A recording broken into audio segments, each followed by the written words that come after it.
All right, so my name is Tomas. I was born in Argentina, been living in Australia for the last 6 years.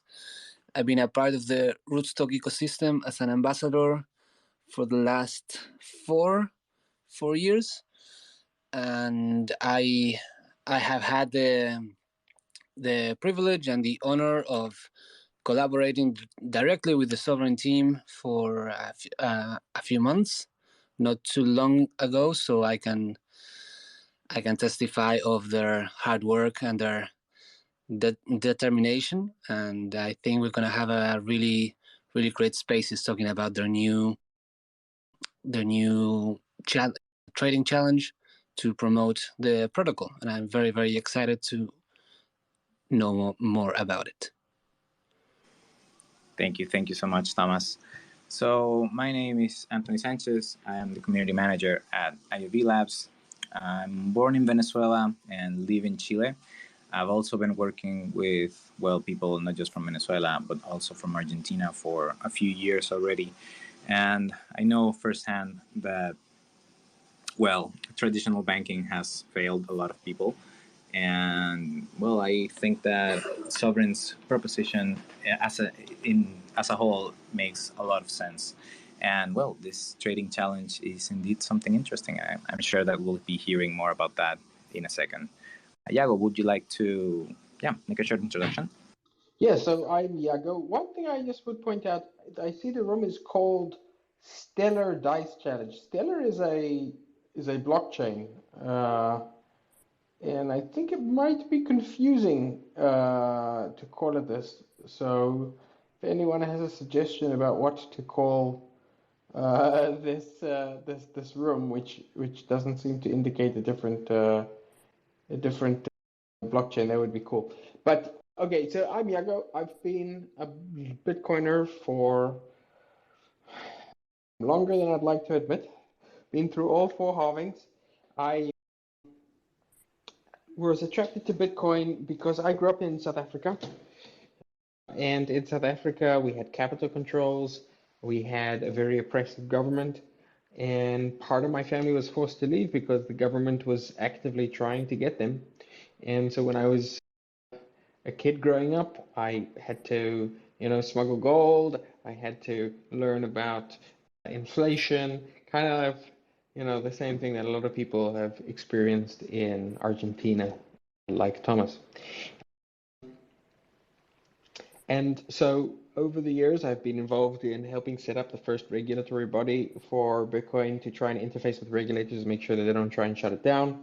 I was involved with setting up one of the first companies doing remittance with Bitcoin. And today I'm a core contributor to the world's leading Bitcoin for DeFi protocol, built by a community of open source devs and a community of users who are interested in seeing us build a world on Bitcoin, and that is Sovryn. That's pretty cool. Thank you for sharing. I do remember last time we shared the space, you shared a bit of your background.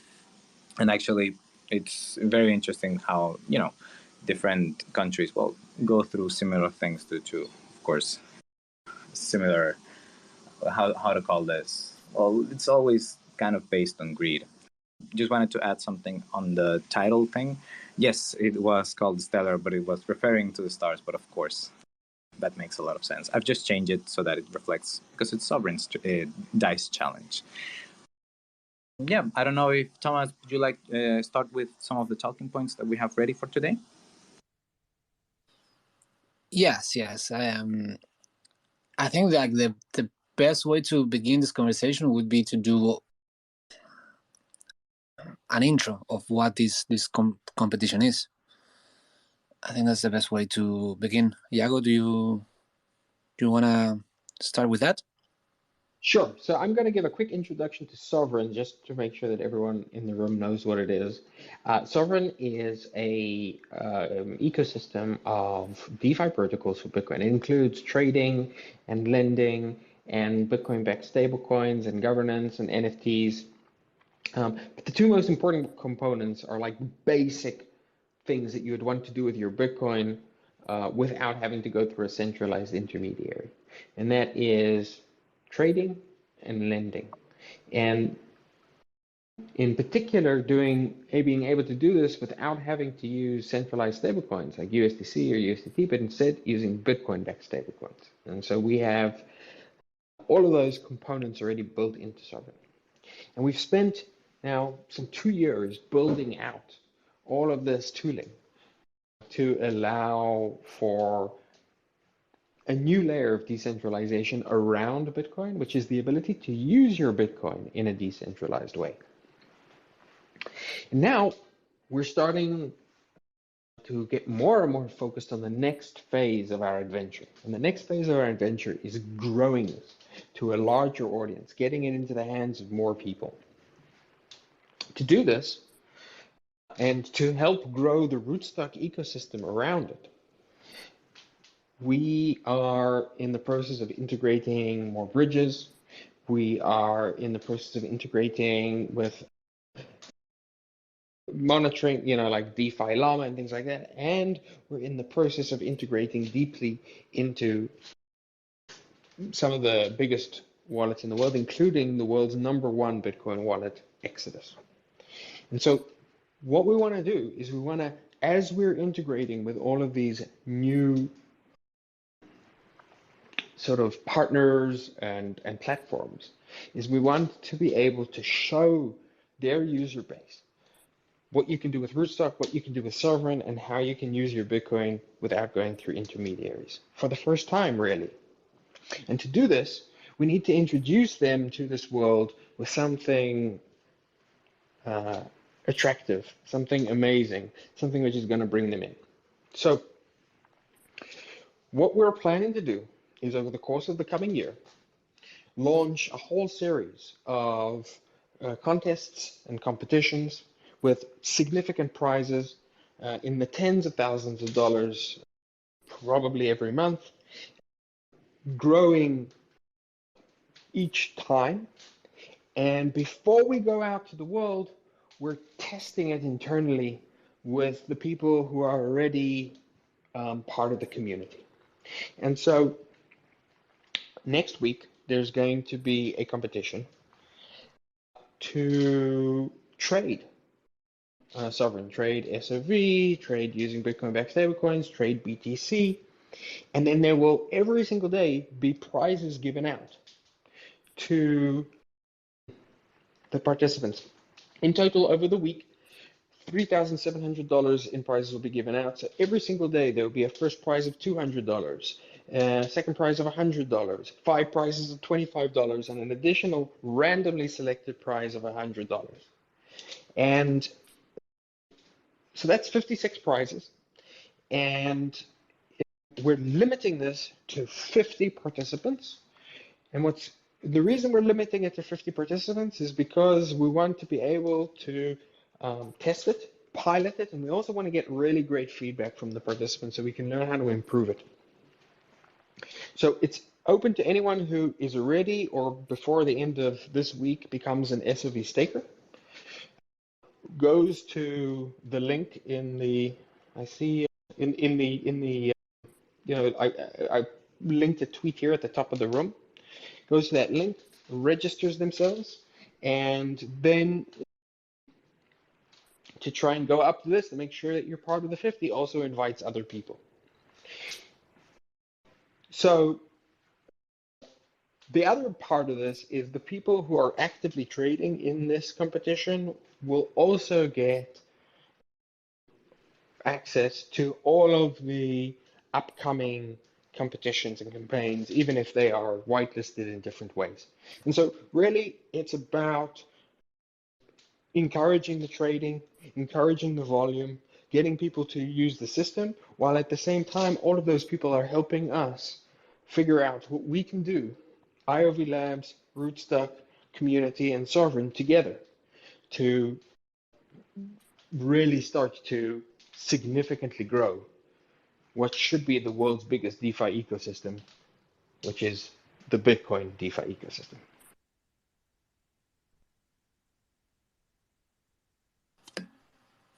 Yes, I 100% agree that we we need to start doing things to get people into the ecosystem to learn what they can do, because the tools that are already available are amazing, and I think that this is gonna be great for that. I wanted to ask about the dice component for this challenge, because I think that that's one of the things that makes it very, very unique, and I haven't seen any other trading challenge that works this way. So I wanted you to explain it and also give us a little bit of the reasoning. How do you come to this idea? Because I thought it was very creative. Well, the reason we're doing it is so that we can randomize what people get prizes for on any given day, and that randomizes who's likely to win.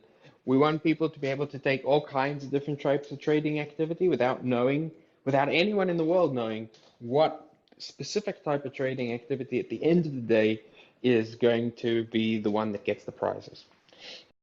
And so we've got on-chain randomization, and that on-chain randomization system is going to choose. But the problem with doing anything on-chain is it's all visible. And the problem with randomization, computer randomization, is it needs a seed. You need to seed the system with some random data. Now, you can use all kinds of things. You can use sort of a nonce from like some transaction that occurs or whatever, and that would require building out a whole system. So really, the reason we're using dice to seed this is because it's something we can do as a live stream. Everyone who's participating can see it happen at the same time, see that there's a random seed entered into the random number generator, and then the random number generator can provably choose, using that seed, in a fair way, who's going to be the winners. So basically, it's a hack. We're using proof of roll to generate randomness.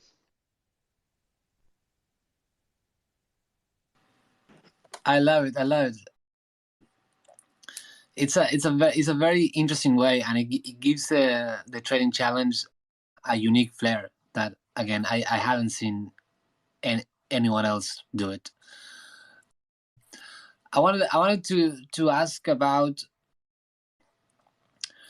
a little bit of the reasoning of, for example, why only allow SOV stakers to participate in this challenge if we're trying to attract new people into the ecosystem. Well, first of all, anyone can become a staker, an SOV staker, before the end of the week and register, and then they can participate. But the thing is, we know that we're going to have to whitelist all of these different challenges. And the reason we have to whitelist these challenges is because the entire system is pseudonymous, just like Bitcoin. And because it's pseudonymous, anyone can just create an address and participate. Now, if we have no limit on who can participate, then someone like, I don't know, I'm going to choose someone random from the room here. We got a Luca, right? So there's this guy, Luca, and Luca is listening in, and he's hearing that there's going to be this competition with big prizes. And so he goes and he creates 1,000 different addresses. And now he starts trading, basically wash trading between these addresses. And so there's, 50 real people and 1,000 Lucas. So in order to avoid that situation, we need to have some way of limiting this and sort of having some way of creating a proof of real users. And so that's why we chose SOV for the pilot. But in the future, and we had to have something for the pilot because we want it to be as similar to the kind of things that we're expecting to do in the future. But in the future, it will be sort of based on, age of address, and has someone already created. Like if we're doing it with Exodus, we'll try and see, is this an Exodus wallet that was created before, a month ago or something. And so we're going to have some way of having a proof which is on-chain, which will allow us to limit but still keep the pseudonymous nature of the contest.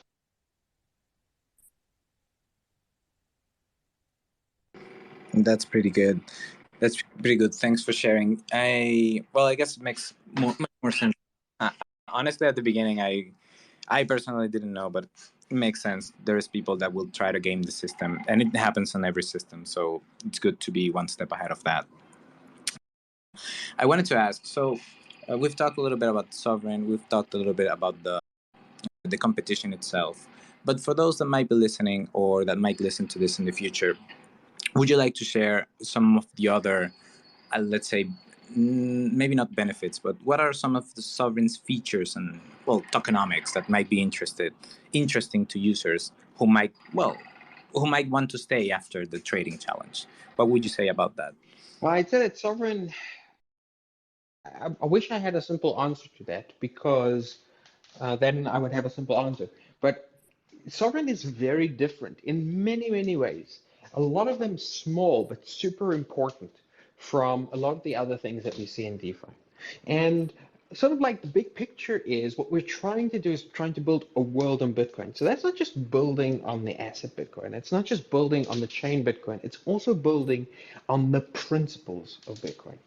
And how does this reflect itself in Sovryn? Well, Sovryn's been placing a very, very significant emphasis from day one on a high level of decentralization. The Bitocracy, which is the governance system, is structured very, very differently from what most DeFi systems are. And it's constructed to incentivize long-term thinking, to constantly become more and more decentralized, and it truly governs the protocol. There's still some aspects of the protocol which are governed by multisig, but we're very rapidly getting rid of them, and within a few months there will be no multisigs in the protocol at all. Everything will be governed directly by the governance contract, by the Bitocracy. Another way in which it's different is it doesn't have a utility token. The only asset you ever need to use Sovryn is BTC or RBTC on Rootstock. And the governance system has an incentive system, but it doesn't pay in SOV tokens. There is no inflation of the SOV tokens. Instead, protocol participants, the SOV stakers, they earn Bitcoin and Bitcoin-backed stablecoins. They earn the revenue that the protocol generates. And it's been amazing. For now close to a year, the protocol has been generating more than 12% APR, peaking at close to 30% APR, paid in Bitcoin and Bitcoin-backed stablecoins, no inflation. The lending, trading, and all our other activity in the system doesn't have the same kind of systemic risks that we're now seeing with centralized stablecoins and like things like over collateralization of the entire DeFi ecosystem with CRV token from Curve, which could cause, hopefully won't, but could potentially cause the collapse of so much of DeFi. Instead, the way the Sovryn system is built is it doesn't allow in these systemic risks, and we're in the process of basically migrating all users to use as the core stablecoin, Bitcoin-backed stablecoin. So Bitcoin is the primary asset in all ways in the system. And the list goes on and on.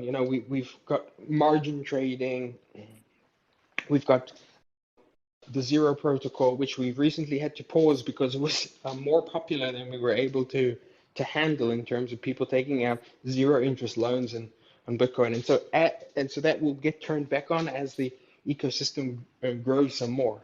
But it's been a huge challenge building Sovryn because of the huge amount of stuff that has been built out. If you think about most projects, they'll build trading, or they'll build a bridge, or they'll build lending, or they'll build a relay system, or they'll build a governance system. With Sovryn, we've built a launch pad and trading and lending and margin trading and perpetual swaps which we currently can't launch because we don't have the throughput available on Rootstock yet, and stable coins and a bridge and all of these things in order to build all of the basic components that are needed to build an ecosystem. It's a remarkable accomplishment for a relatively small number of contributors who have done it all in a record time. And what a lot of people don't recognize, we keep on hearing, for example, when we talk about Bitcoin and building on Bitcoin, Stacks with their, $350 million budget are out there advertising all the time, and they're very well known. But a lot of people don't know that Rootstock is much larger than Stacks in terms of TVL and trade volumes. And a big part of this is because Sovryn itself is larger than Stacks. The entire Stacks ecosystem is smaller than Sovryn in terms of TVL, trade volumes, lending volumes, the whole thing. The only two things I think where Sovryn is behind Stacks today, and I expect that this will change in the future, is NFT trading and amount of money raised. Well, actually, that's like the whole thing with raise the rabbit and the turtle. Like eventually, the better system will win. Eventually, the better system will be recognized. And well, yes, maybe right now they have the better marketing tools or whatever. And yeah, as you said, there's one point in the NFT market where they might be preferred. I do also believe that Sovryn's proposition has way more potential. You elaborate a little bit about the tokenomics and the unique features of Sovryn, but maybe I just didn't understand it right. But can you just dive just a little bit more into SOV's specific tokenomics? You said that it isn't inflationary, so people do not get Sovryn by staking Sovryn. Can you just dive a little bit more? What are the SOV tokenomics? Sure. So in total, when the DAO was created, and it was created by a DAO, so there was basically the Sovryn DAO number one created Sovryn DAO number two, which is what we now call Sovryn. And when it did, the vote was, so it's basically started from its very genesis as a decentralized project. And when this occurred, it created 100 million SOV. Now, this 100 million SOV is mostly already unlocked and in the market. So a 5 to 7 year sort of unlocking process was created for the SOV, and it was distributed. So it was placed into different pools, and those pools are distributed through the exchequer, which is the body created by Bitocracy governance to manage treasury and distributions and things like that. So most of that, over 60 million, has already been distributed. The vast majority of that actually is currently staked. And one of the cool things about Sovryn Bitocracy is the high level of participation. In our most recent vote, we had a 33% participation. If you compare that to the average DAO, which has 1.7% participation and is completely controlled by whales, it's a totally different situation. The Sovryn Bitocracy, based on the last sort of snapshot that we took, over 60% is controlled by sort of like liquid stakers who have voluntarily chosen to stake. They're not liquid now, but they were when they staked. About 20% is held under various vesting contracts by members of the core team, and about 20% is held by various investors into the project. So it's very distributed, and the way SOV is valuable is it's like the next step of stakeholder equity in a project. as Sovryn grows, as it builds out more volume, as it builds out more of its ecosystem, as more projects start to build around Sovryn, like Babelfish and Money on Chain, and as we launch rollups, which gave us greater speed, and as we create a better peg, as all of these things happen, the protocol accrues more revenue, and that revenue gets directed in the form of Bitcoin and Bitcoin-backed stablecoins to the SOV stakers. And so when you are holding SOV and when you are an SOV staker, you are participating in the growth of the entire ecosystem, and you're helping to secure that ecosystem, to participate in that ecosystem, and to benefit from that ecosystem.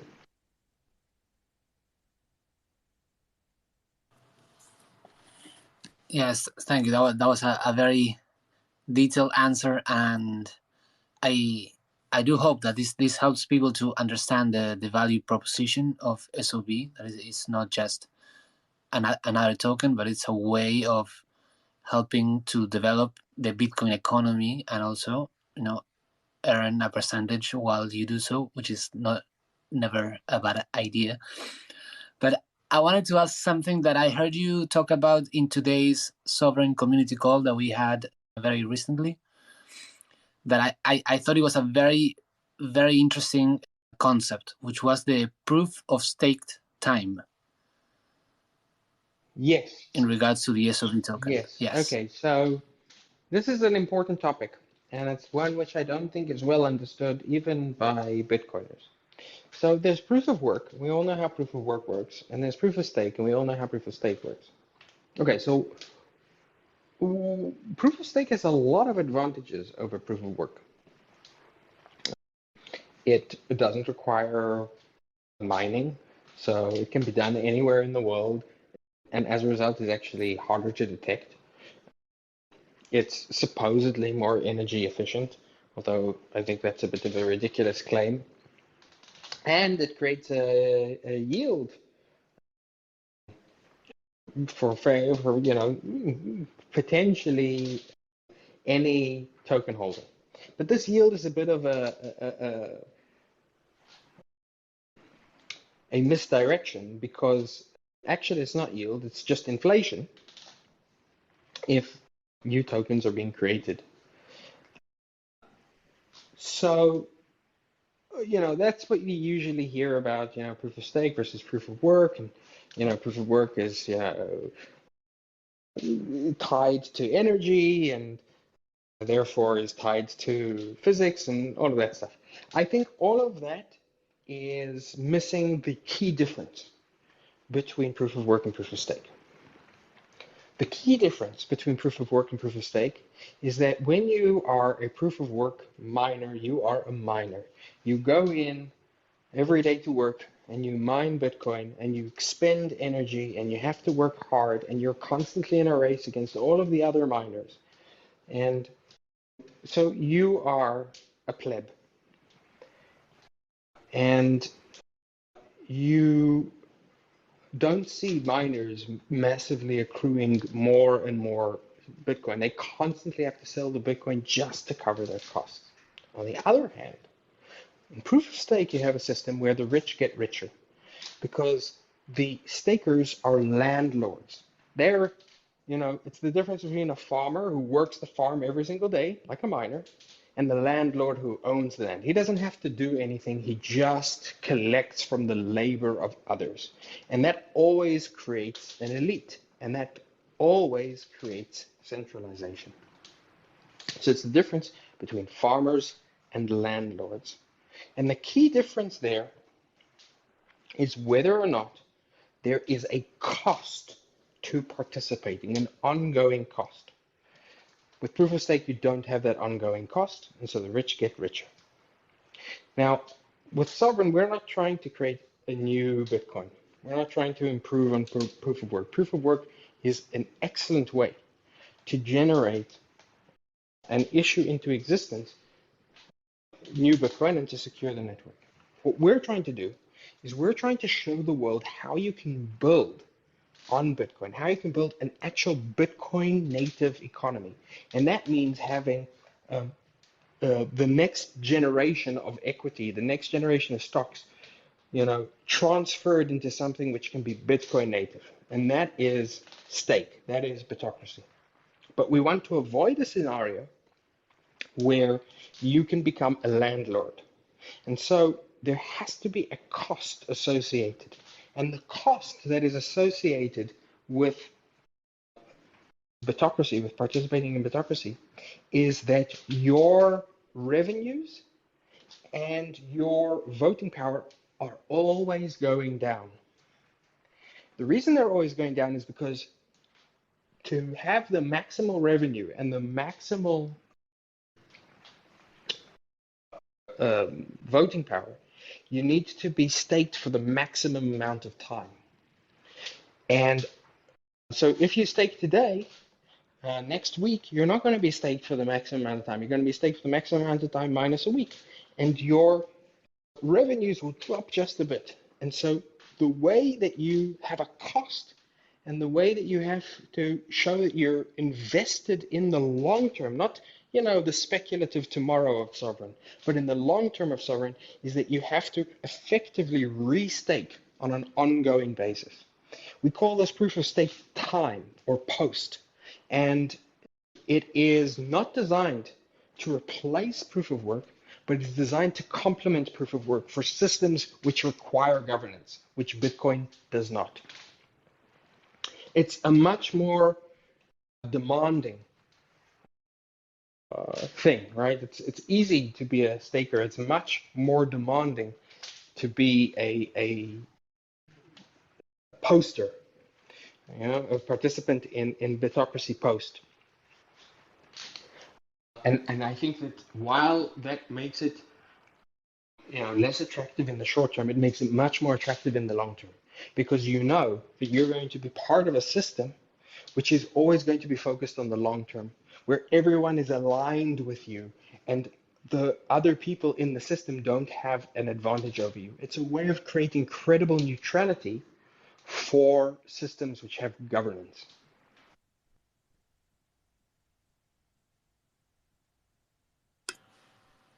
Yes, no, it's a very, very interesting system that I don't know of any other project that has it. So there's I one thought it other was project which has it, which is Babelfish, Mhm. because they forked Bitocracy and use it by themselves. But yes, it's not common. It's one of the many unique aspects of the way that Sovryn has been very carefully constructed. Yes, and I think it will also be good for people to understand that the longer time you stake, not only the percentage of what you earn increases, but also your voting power. Yes, that's exactly right. And yeah. So you can't just basically, if you look at one of the ways in which our sort of capitalist system has gone wrong, right? I'm a big believer in free markets. If you look at the capitalist system, it's gone wrong in some ways. There's what's known as the principal agent problem, right? Actually, let's stay away from too much theory. There's a problem where companies across the world are optimizing for short-term quarterly profits, where the participants are extremely short-term focused. And how does this impact us as a society? It impacts us very, very detrimentally. I'm sure we've all noticed that as the world has become more financialized over the last 40 years, it has stopped growing. We've seen less innovation, we've seen less productivity, we've seen less economic growth. We've seen stagnation and debt. Now, part of the reason for this is the issues that we have with fiat money, but that doesn't explain even close to everything. Another big part of the problem is this extremely short-term focus. The extremely short-term focus of maximizing and trying to squeeze profits out of today means that there is much, much less investment in the future. And the fact that you also have a number of people who, like the CEOs of companies, are able to effectively issue themselves more stock, which they can then sell. And this is exactly the way it operates, means that there isn't equality between the different participants. And that also drives a short-term behavior across the entire market because,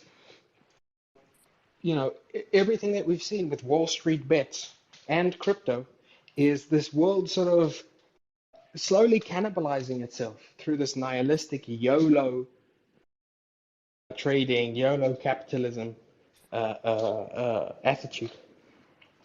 The only way we get this to stop is by rethinking incentives. The entire reason Bitcoin works is because of a clever balancing of incentives. And so we have to create the incentives that create the market outcomes that we want. The free market works, but it only works when the rules of the free market have been structured in a way to make it work. And one of the big challenges that we have for our future, that our generation has, now that we're recreating, or at least have the potential to recreate an economic and financial system, is to think, how do we not do what a lot of, unfortunately, sort of the crypto DeFi space is doing, which is sort of being the same but worse, sort of a caricature replication of what we already have, but actually thinking, how do we create systems that are built to grow in the long term, built to be credibly neutral as a protocol or as an organization for the long term, and will emphasize long-term growth. So one of the things about Sovryn, and as a result of SOV as well, is we can expect it to have a longer ramp-up period. But if we are successful, and we're starting to see a lot of signs that we are successful, that the incentive systems that we've constructed are doing what we expected them to do, then there's a snowball effect where this long-term focus adds over time just more and more productivity, more and more growth, more and more innovation. And I think it's one of the reasons that Sovryn and the Sovryn community have managed to build so much over such a short period of time. Something that I wanted to share that you mentioned before is this system that has, at some point, the system that we have, the economic system that we have, switched the burden of productivity from the factories when making, the assembly line or whatever. Like, I'm not saying that the conditions of work back then were like super good or anything like that. Not at all.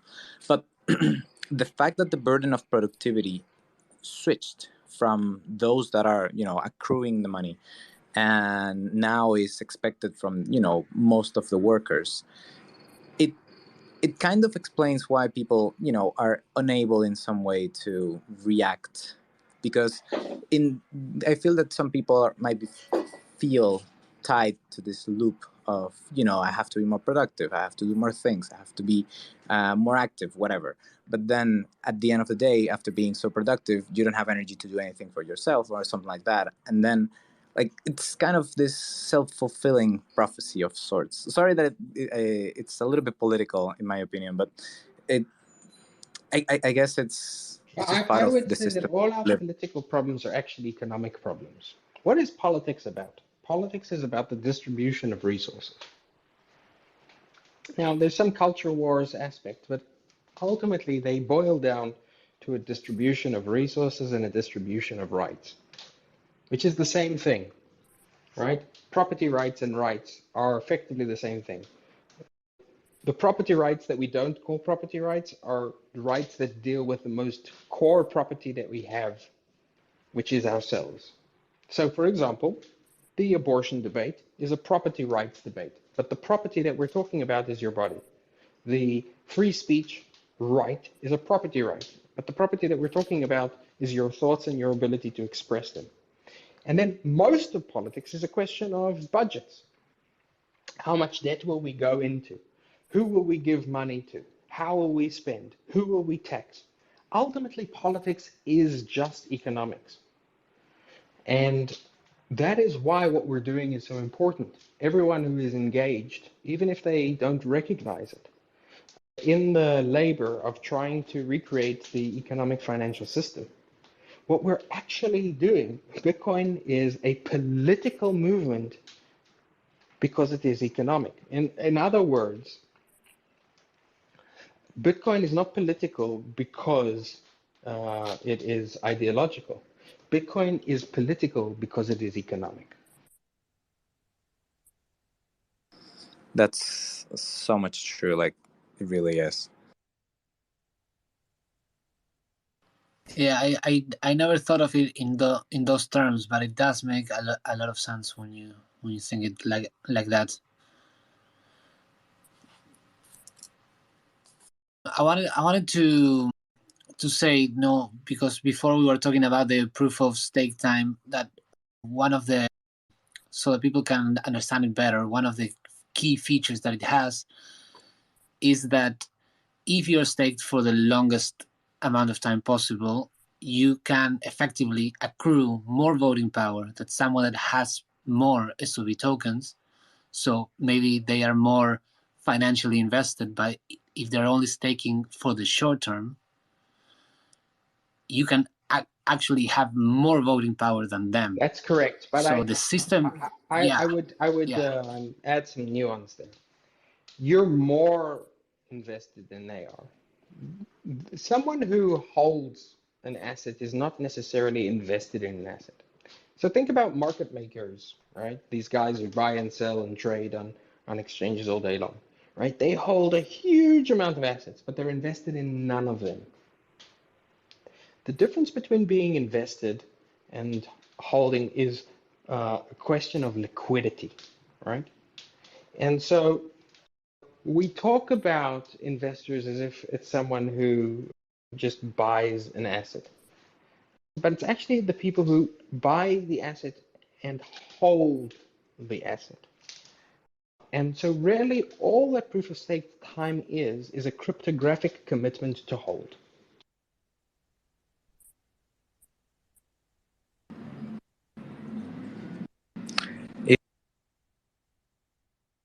It is indeed. Sorry, I kept muting and unmuting myself. I didn't get a chance to just throw my opinion back there, but I really like the idea of this new system because I've always found the proof of work, like, it's good, but at the same time it might be too expensive in resources in the long term when there's too many miners, the fact that it's already consuming more than a single country. But I know that there's better systems, and I really like the idea of proof of stake over time. So yeah, just wanted to say that I really, really like the way that you guys are tackling basically this issue. Just to continue talking about the competition. I just want to point one thing out. I don't think that proof of stake time would work without proof of work. So we need proof of work to be the base system, because without a connection to finite resources, digital resources are infinite, but without a connection to finite resources, the whole thing is just clouds, right? The reason that proof of work is so grounding is because it anchors Bitcoin, and as a result, anything built on Bitcoin, to the finite resources of reality, right, of the universe. And so we don't need proof of work for everything, but we do need it as the root. Yeah, I think that makes a lot of sense, and the combination of the two is what makes, well, the idea of Sovryn's way of dealing with it actually a good one. Just circling back on the competition, I wanted to ask, maybe it's a little bit of a simple question, but can you just share some words how can participants who perform token swaps in the Sovryn platform, how can participants perform token swaps effectively in the Sovryn platform? Is there anything particular they should know about, because after all, the idea of this space is to guide people into being able to effectively participate in the challenge. Right. So I think for those who want to participate in the challenge and earn the prizes, it's actually quite simple. You just go to sovryn.app, click into the convert page, and you'll see a very, very simple interface. You start with Bitcoin and convert to dollars. You start with dollars and convert to RIF. You go from RIF and convert. You can, you know, it's just a very, very simple interface of swaps. Now we have more complex interfaces, and you can find those more complex interfaces in alpha.sovryn.app, but you absolutely do not need them. It's literally just connect your wallet and click.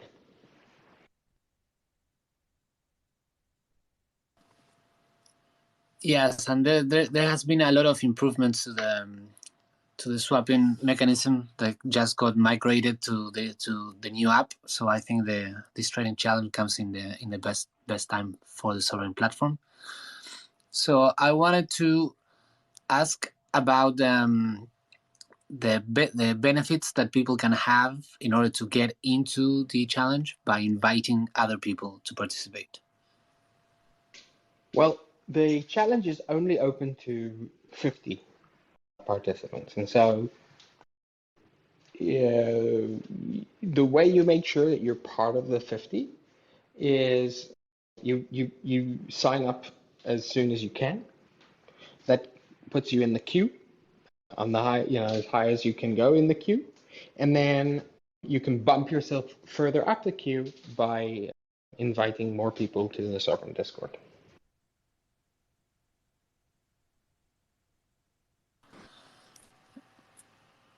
Yes, pretty straightforward and a great way to use this challenge to invite people into Sovryn for all of us who have been in it for a long time and believe in the future of the platform. So that's great. And I wanna ask about the help that IOV Labs and Rootstock is providing to carry out this challenge. Yes, so IOV Labs are helping to fund the prizes, and we are looking to work with IOV Labs over the course of the coming year to fund a great deal of activities like this in order to highlight and make fun and attractive the use of a decentralized, built on Bitcoin platform, built for sound money, and built to protect users instead of place their funds at risk with centralized participants, centralized organizations, or other systems which are not built with the same emphasis on Bitcoin level security.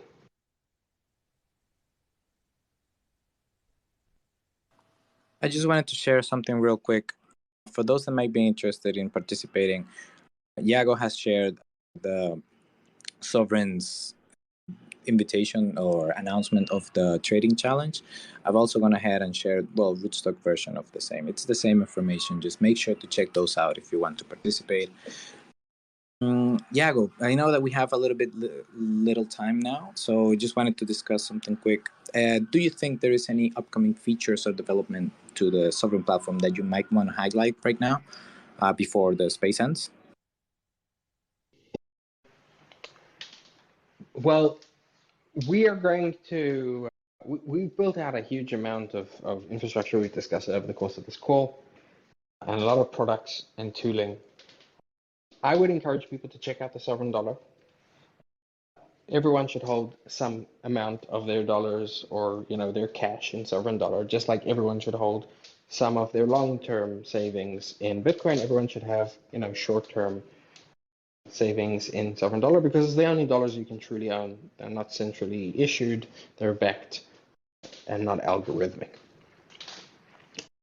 What we're focusing on now is not so much adding more features, but improving UI, improving bridges, improving integration with wallets, and bringing a much larger audience now that the protocol is getting very near to ready. And we expect to be able to move out of alpha. So Sovryn will no longer be an alpha system soon, once the new UI is complete and the last pieces of the smart contracts are fully controlled by decentralized governance and no longer controlled by the federated multisig.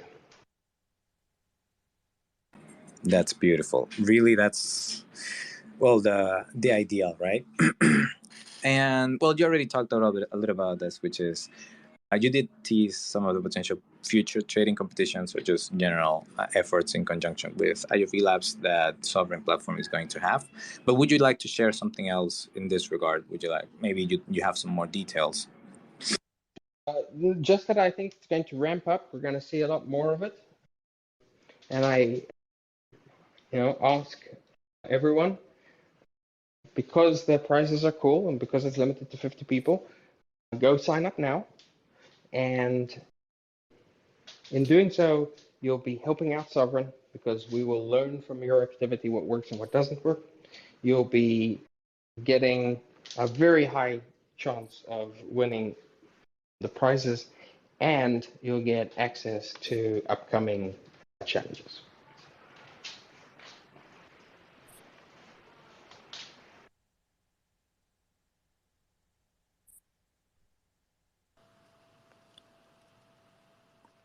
Well, I think we should also say that there's gonna be 56 prizes and only 50 participants. So that is a very, very good odds for those who manage to get in.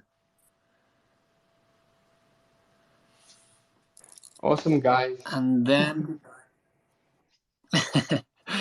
yes. So unless there's any more questions from anyone in the audience, I think we touched on everything. Anthony, what do you think? No, I just really wanted to thank both you, Thomas, and Yago for participating. Yago, I really love the way that you look at things. I know that at some point it got a little bit, I don't know if to say philosophical or just, yeah, the way things work. I really enjoy your point of view on lots of things. So just wanted to thank you both for being here. And of course, if you want to have more of these spaces in the future, just make sure to let us know. I'll make sure we can accommodate something. So yeah, thank you, not just to the two of you, but to everyone else that might be listening either now or in the future. Thank you for listening to this space, and thank you, of course, for all of your supports.